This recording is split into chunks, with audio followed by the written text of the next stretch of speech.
हरिद्वार में अगले महीने कांवड़ यात्रा की शुरुआत होने जा रही है। 14 जुलाई से सावन का महीना शुरू हो जाएगा और उसके साथ साथ ही हरिद्वार में कांवड़ यात्रा की शुरुआत हो जाएगी। हरिद्वार हर की पौड़ी पर किस तरह की व्यवस्थाएं होंगी उस दौरान उसकी कुछ तस्वीरें हम आपको दिखा देते हैं। आप देखेंगे तो ये आज गंगा दशहरा का पर्व है और गंगा दशहरा के पर्व पे भी देख रहे हैं आप कितनी भारी संख्या में यहाँ श्रद्धालु गंगा स्नान के लिए पहुंचे हैं। लेकिन जब कांवड़ यात्रा होती है तो यहाँ जो संख्या होती है वो करोड़ों में होती है, क्योंकि शिव भक्त जो है कांवड़ यात्रा के दौरान करोड़ों की संख्या में यहाँ से गंगा जल लेने आते हैं और फिर भोले शंकर का जलाभिषेक करते हैं। हर की पौड़ी के आसपास के अगर एरिया को आप देखेंगे तो यहाँ पर सबसे मुख्य बात यह है कि जो कांवड़ यात्री जब आएंगे तो उनकी आवाजाही को लेकर किस तरह की व्यवस्था होगी। तो पहला जो आप पुल देख रहे हैं सामने वाला, ये पुल सीधे शहर को कनेक्ट करता है। इस पुल से हर की पौड़ी का रास्ता आता है और फिर सीधे शहर को होते हुए मनसा देवी मंदिर और रेलवे स्टेशन चला जाता है और आगे ही फिर बस अड्डा भी पड़ता है। इसके अलावा अगर इस साइड की ओर देखेंगे तो जो पिछला 2021 का महाकुंभ हुआ था तो महाकुंभ के दौरान ये तमाम जो टेम्परेरी पुल आप देख रहे हैं इन पुलों का निर्माण किया गया था ताकि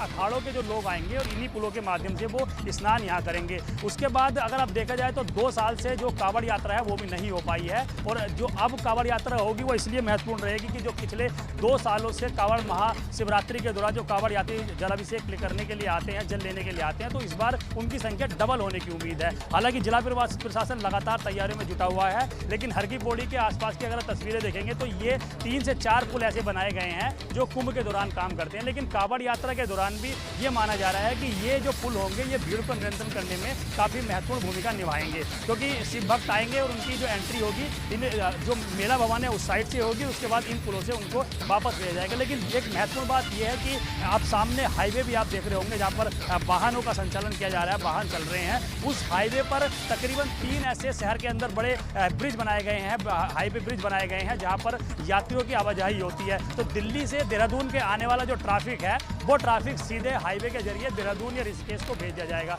उसके अलावा जो छोटे वाहन, दुपहिया वाहनों से या बड़े वाहनों से लोग कांवड़ यात्रा में लेने आएंगे, यहाँ जल लेने आएंगे, उनको हाईवे से पहले ही वहाँ रोकने की प्लानिंग तैयार कर रहा है प्रशासन, ताकि यात्रियों को अंदर पैदल भेजा जाए, उसके बाद जल लेकर यहाँ से जाएं। तो हाईवे ब्रिज बन जाने से सुविधा यहाँ होगी।